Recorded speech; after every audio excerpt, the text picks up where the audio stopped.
Hey guys what's up, this is your channel pioneering IAS. I welcome you all.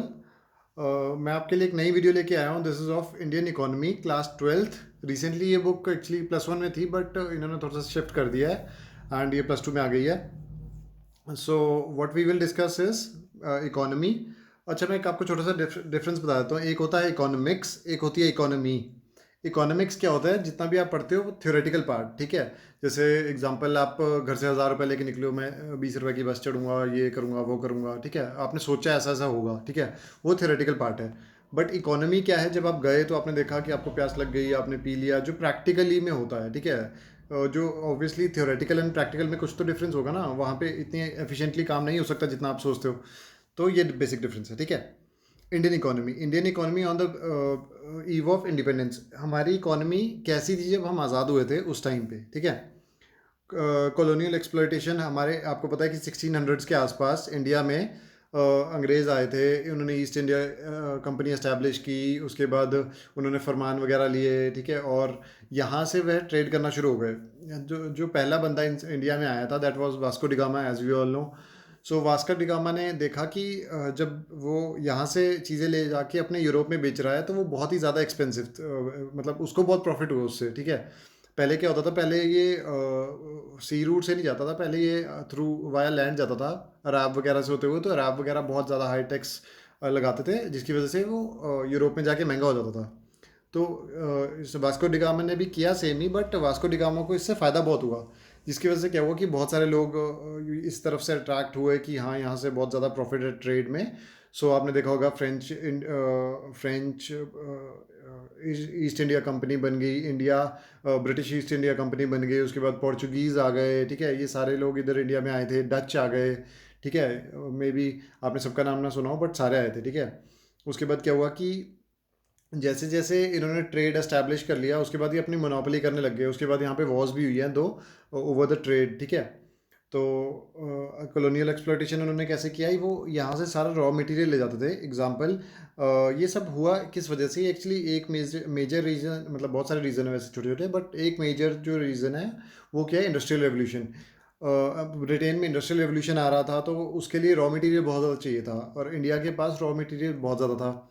So what they do is, मान लीजिए ये Britain है, ठीक है। वो यहाँ से सारा इंडिया का प्रोडक्ट ले जा रहे थे जो कि रॉ मटेरियल था। उसके ऊपर जो इम्पोर्ट ड्यूटी थी वो बहुत कम थी, ठीक है। मतलब उसके ऊपर यहाँ से जाने में टैक्स नहीं था, सीधी सी बात। मगर वो जब यहाँ, और वहीं से सारा वो मतलब जैसे एग्जांपल चिप्स है, वो कहाँ से बनते हैं? आलू से। तो ये यहाँ से एग्जांपल आलू ले जा रहे थे, वहाँ पे जाके इन्होंने चिप्स बनाया एंड चिप्स वापस ही यहाँ पे सप्लाई कर रहे थे, जिसके ऊपर भी ड्यूटी बहुत कम थी, ठीक है। मगर जितने भी इंडियन मटेरियल था, जो फाइनल प्रोडक्ट था, उसके ऊपर बहुत ज़्यादा हैवी ड्यूटी थी, ठीक है। इस वजह से हमारा ट्रेड बहुत ज़्यादा डिस्ट्रॉय हुआ। एंड जैसे कि मैं आपको बताऊं, इंडियन इकोनॉमी में प्री ब्रिटिश एरा में इंडिया में बहुत सारे ऐसे लोग भी आए जिन्होंने इसकी, जैसे बर्नियर आया था एक, ठीक है। बर्नियर ने बताया था कि जो इंडिया है, इंडिया इजिप्ट से बहुत ज़्यादा अमीर है। इजिप्ट में इतने लाइक लोग नहीं अमीर, और इंडिया बहुत फ्लरिश करता है, लोग बहुत अच्छे कपड़े पहनते हैं, लोग पीपल आर वेरी रिच, ठीक है। सो इसके साथ साथ आपने वैसे भी देखा होगा, लाइक अलाउद्दीन खिलजी वगैरह के टाइम पे हमारा इंडिया का ट्रेड बहुत ज़्यादा हाई था।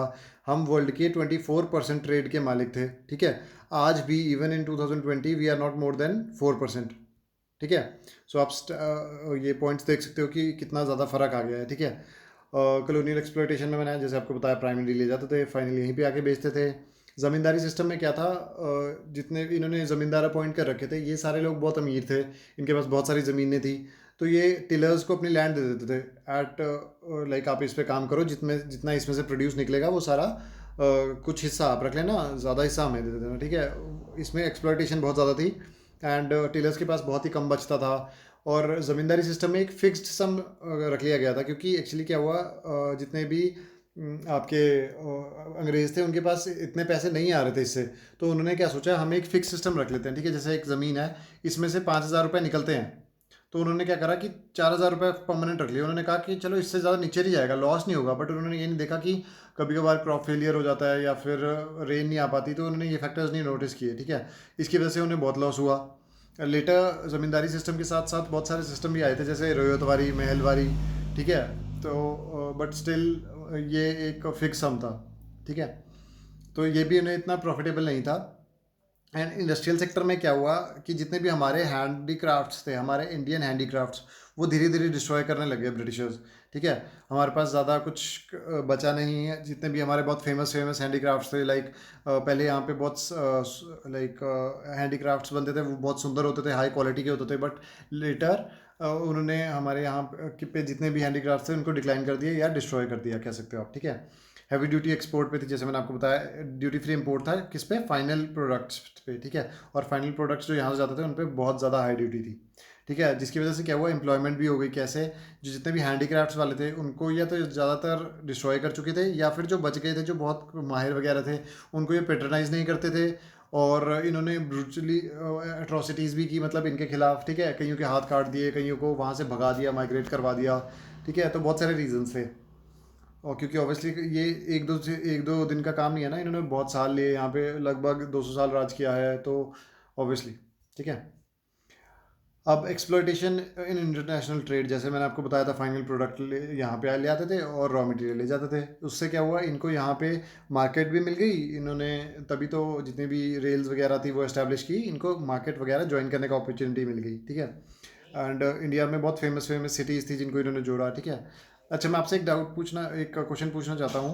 ठीक है, आप इसका ज़रूर आंसर सर्च कीजिए, and it's very interesting. India में क्या हुआ कि पहले, मतलब फर्स्ट ईयर प्लान के अकॉर्डिंग हमने क्या किया, एग्रीकल्चर डेवलप करने की सोचा। मगर सेकेंड ईयर प्लान के हिसाब से हमने इंडस्ट्री किया, एंड उसके बाद फर्दर इंडस्ट्री पे ही रहे। ठीक है, मगर चाइना में ऐसा नहीं हुआ। चाइना ने क्या किया, अपना जो पहला मूविंग फोर्स था वो प्राइमरी रखा। लेटर उसके जितने पैसे आए वो उन्होंने इंडस्ट्री में डाले। इंडिया ने ऐसा क्यों नहीं किया, क्या रीजंस थे? ठीक है, और बाद में ऐसा चलो मैं आपको हिंट दे देता हूँ एक, और एक अच्छी सी बात भी बता देता हूँ कि इंडिया में आफ्टर 10th ईयर प्लान जितने भी हमारे मूविंग फोर्स था वो डिसाइड कर लिया गया था कि वो इंडस्ट्रियलाइजेशन एंड एग्रीकल्चर दोनों होंगे। ठीक है, एक नहीं होगा, हम दोनों क्यों नहीं रख सकते। ठीक है, इकोनॉमिक सर्वे में भी ऐसा बोला गया था।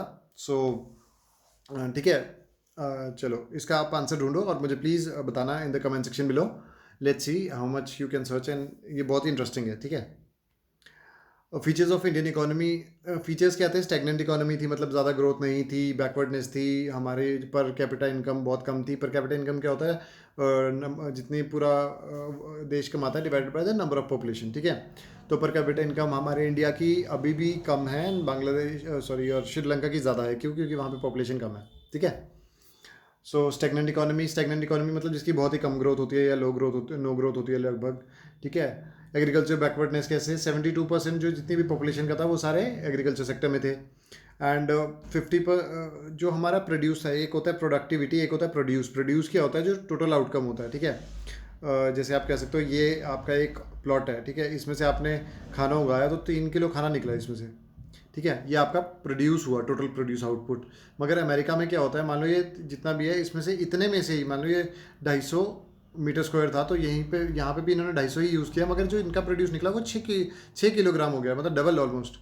इसे कहते हैं प्रोडक्टिविटी, हायर प्रोडक्टिविटी। ठीक है, तो ये हमारा कम था, आज भी हमारा कम है, even though like countries like US and China, उनका आज भी हमसे ज़्यादा। ठीक है, इंडस्ट्रियल बैकवर्डनेस क्या हुआ कि हमारे पास कोई भी बेसिक इंडस्ट्री नहीं थी, हैवी इंडस्ट्रीज़ नहीं थी, बिल्कुल कोर इंडस्ट्रीज़ होती है जिनके ऊपर एक देश टिका होता है, मतलब ये इंपॉर्टेंट है एक देश में होनी, जैसे स्टील, आयरन। ठीक है, कोल, रिफाइनरी प्रोडक्ट्स। आज इंडिया में सबसे ज़्यादा वैल्यू रिफाइनरी प्रोडक्ट्स की है, याद रखना। सो लगभग 28%। सो ये कोई मशीन्स नहीं थी हमारे पास ज़्यादा अच्छी। ठीक है, स्मॉल स्केल इंडस्ट्रीज़ नहीं थी, सारी ख़राब हो चुकी थी। जैसे कि गांधी जी ने कहा था ऐसा। ठीक है, दो प्लान्स बने थे, एक नेहरूवियन इकोनॉमिक्स थी, एक गांधी जी का जो प्लान था वो था। गांधी जी के प्लान में यही बात हुई थी कि हम स्मॉल स्केल इंडस्ट्रीज़ बनाएंगे और कॉटेज इंडस्ट्रीज़ बनाएंगे, ताकि घर घर में इंडस्ट्री हो। बट नेहरू जी के प्लान में ऐसा नहीं था। नेहरू जी ने प्लान मतलब स्मॉल स्केल पे तो देखा, बट ऐसा नहीं देखा कि घर घर पे हो। ठीक है, कॉटेज इंडस्ट्री पे इतना फोकस नहीं किया उन्होंने। पहले मेजर इंडस्ट्री डेवलप करने की बात की। ठीक है, and we were mostly dependent on Britain, जैसे इन्वेस्टमेंट के लिए, टेक्नोलॉजी के लिए। ठीक है, जैसे कि मैंने आपको बताया कि जैसे कहते हैं ना, invention is the mother of necessity. ठीक है, sorry, necessity is mother of invention. ठीक है, सॉरी मैं पुठा बोल रहा हूँ अगर, तो कुछ ऐसा ही है। तो बेसिकली क्या है कि इसमें बहुत इंपॉर्टेंट पॉइंट कि जितना भी ब्रिटेन है, ब्रिटेन में सबसे पहले इन्वेंट हुआ था क्या आपका टैंक। क्यों? क्योंकि उन्हें टैंक की बहुत ज़्यादा ज़रूरत थी, ठीक है। उसमें टेक्नोलॉजी भी थी उनके पास और इन्वेस्टमेंट भी थी, मगर इंडिया में ऐसा नहीं था, उनके पास इंडिया वालों के पास टेक्नोलॉजी नहीं थी, ठीक है। ठीक है, चलेंगे। सो रैम्पेंट पॉवर्टी, बहुत ज़्यादा गरीबी थी इंडिया में, ठीक है। और इंडिया के पास मतलब अनएम्प्लॉयमेंट थी, ठीक है। इवन दो हम एक दिन का खाना भी अफोर्ड नहीं कर पा रहे थे कई लोग, ठीक है। और पुअर इंफ्रास्ट्रक्चर था, कम्युनिकेशन नहीं था, ट्रांसपोर्ट नहीं था, जनरेशन ऑफ इलेक्ट्रिसिटी नहीं थी, ठीक है। हैवी डिपेंडेंस किस पे? डिफेंस इक्विपमेंट पे, क्योंकि वर्ल्ड वॉर जैसी जब सिचुएशंस आ गई थी तो इंडिया में इंपोर्ट हो रहा था ज़्यादातर डिफेंस इक्विपमेंट्स का, ठीक है। एंड लिमिटेड अर्बनाइजेशन थी इंडिया में। बहुत मेजर सिटीज़ थी, वो कौन सी थी? दिल्ली, योर कैलकाटा, बॉम्बे, मद्रास, ये सारी आपकी मेजर सिटीज़ थी, ठीक है। अब कईयों के नाम चेंज हो चुके हैं, आप जैसे जानते हैं। अब अर्बनाइजेशन बहुत अच्छा है इंडिया में, ठीक है। ज़्यादातर मेजर सिटीज़ हैं। एंड एग्रीकल्चरल, ज़्यादातर एग्रीकल्चर मतलब जितने भी जगह हैं ज़्यादातर रूरल थी उस टाइम पे, आज नहीं। सेमी फ्यूडल इकोनॉमी थी, ज़्यादातर डिपेंडेंट थे हम मतलब फ्यूड्स पे। फ्यूड्स वर लाइक जैसे इंडिया में फ्यूडल लॉर्ड्स नहीं थे, अमेरिका वगैरह मतलब जितने भी वेस्टर्न वर्ल्ड में थे। इनमें फ़र्क क्या है? बेसिकली एक छोटा सा फ़र्क है बस, कि यहाँ पे इनमें फोर्स लेबर वगैरह भी थी, एंड यहाँ पे ऐसी नहीं थी। इनमें मैनर सिस्टम था। मैनर सिस्टम मतलब कि एक दिन या एक हफ्ता वो एज अ टैक्स पे करते थे अपने मालिक के घर में जाके, लाइक उनका कुछ काम करते थे, ठीक है। सो कैपिटलिस्टिक इकोनॉमी दो तरह की इकोनॉमी होती है। एक होती है आपकी कम्युनिस्टिक या स्टेट इकोनॉमी, एक को कहते हैं कैपिटलिस्टिक इकोनॉमी। कैपिटलिस्टिक इकोनॉमी का कंसेप्ट आया था, ठीक है। और इसमें क्या होता है, ज़्यादातर मार्केट फोर्सेस होती हैं, कि मार्केट ही मतलब मार्केट के ऊपर ही डिपेंड करता है कि what will be the price of your product, ठीक है। इसमें कंपटीशन ज़्यादा होता है। और कम्युनिस्टिक में या स्टेट इकोनॉमीज़ में क्या होता है कि स्टेट का रोल ज़्यादा होता है। इसमें मार्केट का होता है, इसमें स्टेट का होता है, ठीक है। और जैसे इसके एग्जांपल है जैसे यूएस, और इसका एग्जांपल है चाइना एंड योर रशिया, ठीक है। मेजर चीज़ें ये दोनों लाइक स्टेट ही संभालती है इसमें। So colonial exploitation of Indian economy, मैंने आपको बताया कैसे कैसे हुआ। अट्रॉसिटीज़ भी इवन कमिट की गई थी, जैसे उनके हाथ काट दिए थे, सारे डिस्ट्रॉय कर दिए गए थे, इनको एडवांस पेमेंट्स दी जाती थी और इनसे फोर्स लेबर कराया जाता था, ठीक है। सो एग्रीकल्चर का क्या था कि हमारा जो प्रोड्यूस था वो बहुत कम था, जैसे मैंने आपको बताया। हमारी प्रोडक्टिविटी भी बहुत कम थी। हाई डिग्री ऑफ अनसर्टेनिटी थी। क्या? जैसे रेनफॉल नहीं होती थी, डेवलपमेंट नहीं थी, तो इसकी वजह से क्या होता था कि विद टाइम हमारे पास इतनी अच्छी प्रोड्यूस नहीं हो पाती थी, कभी कभार हमारी फसलें ख़राब हो जाती थी, ठीक है। और डोमिनेंस ऑफ सब्सिस्टेंस फार्मिंग क्या होता है? जितनी भी आपकी लाइक बड़े बड़े प्लॉट्स हैं, बड़े बड़े फील्ड्स हैं, उसमें क्या होता है, उसमें तो प्रोड्यूस ज़्यादा निकलती है, मगर यहाँ पे जो इतने भी लोग थे उनके पास लैंड इतनी बड़ी नहीं थी कि वो सरप्लस में उगा सके। वो सिर्फ इतना ही उगा पाते थे कि उनकी खुद की रोजी रोटी चलती थी, उसे कहते हैं सब्सिडेंस, ठीक है। Gulf between owners and tailors, इनके बीच में हमेशा थोड़ी टसल रहती थी, कि ये बोलते थे हाई टैक्स दो, ये कहते थे हमारे पास वैसे वैसे नहीं, आप और लूट लो हमें, ठीक है। तो इनके बीच में चलता रहता था। स्मॉल एंड फ्रेगमेंटेड होल्डिंग्स, मतलब एक प्लॉट मान लो आपका यहाँ है और दूसरा प्लॉट आपका 15 किलोमीटर दूर दूर है, ठीक है। बहुत दूर डिफरेंट डिफरेंट पीसेज में लैंड बटा हुआ है, ठीक है। ये भी एक नुकसान वाली बात है ना, ठीक है। लैंड रेवेन्यू सिस्टम ऐसा नहीं, हाँ, क्योंकि इसमें टैक्स वगैरह बहुत देना पड़ता था, तो इसमें एविक्शन भी थी। एविक्शन कैसे? जैसे मान लो टिलर्स वगैरह थे, वो क्या करते थे, एक एक ज़मीन से आपके 3 किलो निकले, तो वो बताएंगे कि प्रोड्यूस सिर्फ 2.5 किलो ही निकली है, आधा किलो वो अपने पास रख लेते थे, क्योंकि बहुत हायर टैक्सेशन थी, ठीक है। उन्हें उन्हें एक्सप्लॉइट किया जाता था इस वजह से। सारे ऐसा नहीं करते थे, बट मैं कुछ की बात कर रहा हूँ।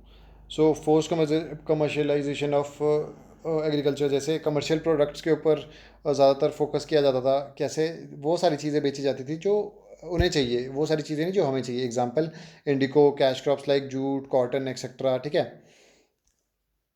Industrial sector, decay of famous, जैसे मैंने आपको बताया, हैंडीक्राफ्ट्स वगैरह बिल्कुल ही ख़त्म कर दिए थे उन्होंने यहाँ पे इंडिया में। एंड लैक ऑफ इन्वेस्टमेंट, यहाँ पे कोई नई मशीन्स वगैरह नहीं आ रही थी, या कोई भी नई चीज़ें नहीं लग रहे थे ताकि यहाँ पे लोगों के पास एम्प्लॉयमेंट वगैरह मिले, ठीक है। Later that surely came, but तभी वो इन्फेंट स्टेजेस पे थी। जैसे 1907 में टिस्को आया था इंडिया में, ठीक है। उन्होंने कंपनी इस्टेब्लिश की और उसमें इन्वेस्टमेंट वगैरह करा, but still that were not matchable to the industries in Britain, ठीक है। और जैसे आपको पता है यहाँ पे जो हैंडीक्राफ्ट्स वगैरह में थे वो ज़्यादातर लोग, जैसे आप कोई प्रोडक्ट बनाते हो हैंडमेड थे तो उन्हें टाइम लगता था ऑब्वियसली, और 100% परफेक्शन नहीं आ सकती। बट जो ब्रिटेन वगैरह में बन रहे थे that were obviously via machine, तो उनमें परफेक्शन ज़्यादा थी और टाइम भी कम कंज्यूम हो रहा था। लाइक वो सस्ते रेट में बना रहे थे, वही चीज़। डिस्क्रिमिनेटरी पॉलिसीज़ थी। अब क्या था, जैसे मैंने आपको बताया यहाँ से इंपोर्ट होकर चीज़ें जाती थी रॉ मटेरियल के ऊपर, उनके ऊपर टैक्स नहीं था, बट जो हमारे यहाँ से फाइनल प्रोडक्ट्स जाते थे उनके ऊपर बहुत हाई टैक्स था ताकि वो वहाँ पे जाके ना बिक पाए। इसे कहते थे प्रोटेक्शनिज्म। आज भी ये लोग फॉलो करते हैं, जैसे यूएस वगैरह आपने देखा होगा, ठीक है। तो इसे कहते हैं protectionism policy. No princely courts. Princely courts में क्या था, जैसे स्पेशल क्वालिटी प्रोडक्ट्स थे, जैसे अब मान लीजिए बहुत बड़े बड़े राजा थे, अब वो स्पेशली एक चीज़ को प्रेफर करते थे, जैसे आज उन्होंने वाइन पीनी है तो स्पेशल वाइन पीनी है, तो लोग रखे होंगे, डिज़ाइनर होते थे बहुत बड़े बड़े, ठीक है। बट लेटर क्या हुआ कि ये सारे बिल्कुल ही उन्होंने डिक्लाइन कर दिए, जितने भी बड़े बड़े कोर्ट्स थे, तो उनसे रॉयल्टी भी ख़त्म हो गई इन बड़े बड़े क्राफ्ट्समैन की, ठीक है। वो छोटे मोटे काम करने लग गए, ठीक है। मैन मेड बताया मैंने आपको, obviously it was bit expensive and machine made थोड़ा सस्ता था। न्यू डिमांड्स आने लगी। क्या न्यू डिमांड? जैसे आपके सूट्स, न्यू टेस्ट आने लगे, जैसे कॉफ़ी वगैरह, चाय, ठीक है, ये ब्रिटिशर्स के साथ ही आए ना। तो अब लोगों को थोड़ा अच्छे पसंद कपड़े पसंद आने लग गए, जैसे सूट्स, सूट बूट पसंद आने लग गए, हाई और हील्स पसंद आने लगी, ठीक है। ये उस तरह से डिमांड भी वैसे ही जनरेट हुई। रेलवे इंट्रोड्यूस हुई। रेलवे इंडिया में सबसे पहली रेलवे आई थी 1853 में, ठीक है। कहाँ से? It ran between Thane to Bombay. ये मैं आपसे वैसे पूछने वाला था, चलो मैंने कभी बता दिया। सो रेलवे इंट्रोड्यूस हुई, और ये रेलवे का सबसे बेसिक पर्पस क्या था? पहली बात तो रॉ मटेरियल पहुंचाने, दूसरा कि जितना भी एक्सप्लॉइट करना है और अपनी मार्केट बनानी है, जैसे वो पोर्ट वगैरह से लेके आए तो आपके मार्केट वगैरह तक पहुंचाना है। दो ये काम रोड वगैरह ने भी किया, but railway was also use for it, ठीक है। Growth of modern industry. Modern industry में मैंने आपको बताया टिस्को आया, जो जिसने वो फ्लरिश क्यों हो गई थी, क्योंकि वर्ल्ड वॉर चल रही थी उस टाइम पे, तो वर्ल्ड वॉर में जितना भी स्टील वगैरह चाहिए था वो यहीं से जा रहा था, ठीक है। स्टेट पार्टिसिपेशन बहुत लो थी, कि मतलब गवर्नमेंट, ब्रिटिश गवर्नमेंट बिल्कुल भी इंटरेस्टेड नहीं थी इसमें ज़्यादा खर्चा करने के लिए, ठीक है। मोनोपोली थी का सब्जेक्ट्स के ऊपर, कि इसमें सिर्फ आपके जितने भी ब्रिटिशर्स हैं वही डील कर सकते हैं और कोई नहीं डील करेगा इसमें। जैसे ओपीएम था, ठीक है, ओपीएम में सिर्फ ब्रिटिशर्स को ही अलाउड था डील करना, और बाकी सारे जो भी करता था उसको इलीगल था, ठीक है। मतलब ऐसा नहीं है कि किसान खुद ही बेचना शुरू हो गए, ठीक है। इससे बहुत ज़्यादा ट्रेड होता था, ठीक है। Core industry was almost non existent, ठीक है, जैसे मैंने आपको बताया, और थी तो इन्फेंट स्टेज पे थी, मतलब बिल्कुल शुरू ही हुई थी अभी। फॉरेन ट्रेड की हम बात कर चुके हैं। यहाँ से जितना भी सामान जाता था, प्राइमरी चीज़ें जाती थी, जैसे जूट, सिल्क, इंडिगो, वूल। ये इंडिगो क्या है? ये डाई होता है एक, ठीक है। ये वहाँ पे लाइक यूज़ करते थे कपड़ों को कलर वगैरह करने के लिए, and it was very expensive. ये इवन फसल भी ख़राब कर देता था, इसलिए इसको ज़्यादा अमाउंट में नहीं उगा सकते थे आप कहीं भी, ठीक है। इसके खिलाफ बहुत से प्रोटेस्ट भी हुए हैं, हम इसके बारे में हिस्ट्री में पढ़ेंगे। मोनोपोली थी, ठीक है। 50% ट्रेड तो हमारा ब्रिटेन के साथ ही होता था, ठीक है। तो क्या हम कमा सकते थे? सरप्लस था तो वो प्राइमरी गुड्स का था, ठीक है, और इंडस्ट्रियल फाइनल प्रोडक्ट्स का बिल्कुल सरप्लस नहीं था, ठीक है। और जितने भी इसके एक्चुअली पहले क्या होता था, एक्सचेकर, इंडियन एक्सचेकर से लाइक पहले क्या होता था, जो रोमन्स के टाइम पे है, रोमन्स के टाइम पे हमारे यहाँ से इंडिया से बहुत सारे प्रोडक्ट जाते थे, ठीक है, जैसे पेपर, ठीक है। अब जैसे मान लीजिए ये रोम है, अब यहाँ से सामान जाता था पेपर या फिर स्पाइसेस वगैरह, क्योंकि वहाँ पे स्पाइसेस वगैरह बहुत ज़रूरत होती थी, क्योंकि ठंडा इलाका है तो चीज़ें ख़राब हो जाती थी, उसके लिए स्पाइसेस बहुत ज़रूरी होती थी। तो यहाँ से जो सामान, मान लीजिए यहाँ से एक ट्रक जा रहा है, ठीक है, यहाँ से एक ट्रक जा रहा है स्पाइसेस का, तो हम वहाँ से गोल्ड का ट्रक ले आते थे, मतलब we were in that much profitable trade. But what happened with time, हमने जितना ये ब्रिटिशर्स ने क्या किया कि यहाँ से मान लीजिए एक पेपर का सामान जा रहा है, जो जो उसके पैसे हैं वो कहाँ से आते थे? वो सारे इंडियन गवर्नमेंट ही देती थी, जो उन्होंने कमाए थे यहाँ से, इंडिया से।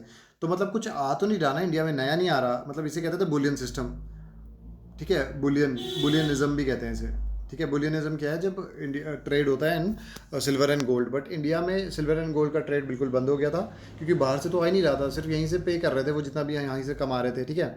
तो इससे हमें बहुत नुकसान हुआ है। इसे कहते हैं the theory of drain of wealth, ठीक है। ये बहुत इंपॉर्टेंट है, ये दादा भाई नौरोजी ने दी थी पहली बार, इंडिया के बंदे ने जो दी थी, ठीक है। सो ये उनकी एक बुक थी, poverty and un British rule in India, ठीक है, 1867 की बुक है, इंपॉर्टेंट है ये, आपको ये पता होना चाहिए। सो डेमोग्राफिक प्रोफाइल, सॉरी यहाँ पे थोड़ी गलती हो गई है बट चलो छोटी मोटी गलती है। Demographic profile during British rule, क्या हुआ कि हमारे यहाँ पे बहुत ज़्यादा हाई डेथ रेट था, बर्थ रेट भी बहुत हाई था, ठीक है।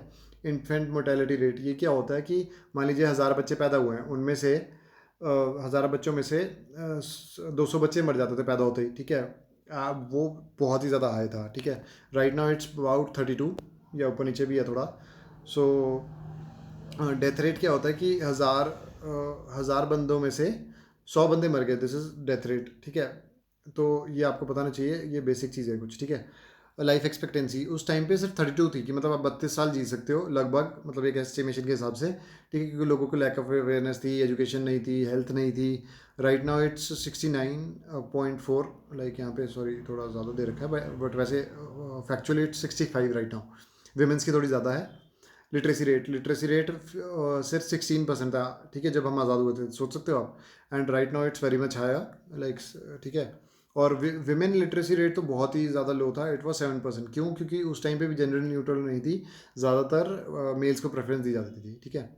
डेमोग्राफिक ट्रांजिशंस, इंडिया का जो, आज भी इंडिया वर्ल्ड में यंगेस्ट कंट्री है, ठीक है। उसकी 50% पॉपुलेशन अब लाइक 25 साल की एज के आसपास है, ठीक है। और इंडिया में 1921 के बाद जितनी भी पॉपुलेशन हुई वो डिक्लाइन नहीं हुई पॉपुलेशन, ठीक है, बढ़ती ही जा रही थी। And even after 1951 there was a population explosion, की सडनली लाइक बहुत ज़्यादा बढ़ गई, ठीक है। आज हमारी इंडिया की पॉपुलेशन 136 करोड़ है अबाउट, ठीक है। तो ये बहुत ही ज़्यादा पॉपुलेशन है, लाइक वर्ल्ड की सेकंड मोस्ट है, और हम 150 करोड़ पहुंच जाएंगे अब इन 2030 और 50 अकॉर्डिंग टू सम रिपोर्ट्स, ठीक है। सो ये बहुत ही ज़्यादा बर्डन है रिसोर्स पे, ऑब्वियसली। अगर एग्जांपल देता हूँ मैं आपको, ठीक है, जैसे क्या होता है कि मान लीजिए आपके पापा है,